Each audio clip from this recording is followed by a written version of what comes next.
অবশ্যই এই গানগুলো তিনি শুনেন। তোমাকে জানাই সালাম, তোমাকে জানাই প্রণাম। এই গানগুলো তিনি চর্চা করেন।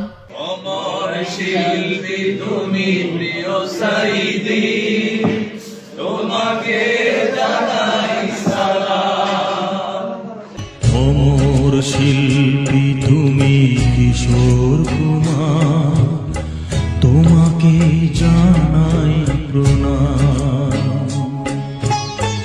এই গানগুলো তিনি প্র্যাকটিস করেন, তারপরেই তো ময়দানে গান। এমন তো না যে ওনার কাছে ওহী নাজিল হচ্ছে, উনি ময়দানে ওঠার পরে গানের সুর তার গলার ভিতরে লালিত্য সৃষ্টি করছে, ঝংকার তুলছে ময়দানে, বিষয়টা এমন নয়।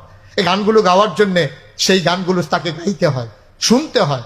আর যখন সে গানগুলো শুনে তখন তার জন্য কেউ বাজনা ছাড়া গানগুলো গায় নাই, সেই বাজনাওয়ালা গানই সে গেয়ে উঠে। সুতরাং এই গানগুলো সে শুনছে ময়দানে সাপ্লাই দেওয়ার জন্যে। মানুষ বুঝাতে চায় এই গানের মাধ্যমে, সে বাজনা ছাড়া গানের মাধ্যমে ইসলামকে প্রচার করতে চায়, যে প্রচারক সে নিজেই যদি গোনার ভিতরে নিমজ্জিত হয় আর গোটা মানুষকে গোনা থেকে বের করানবে, অলিক কল্পনা স্বপ্নের কথা, ঠিক কিনা বলে?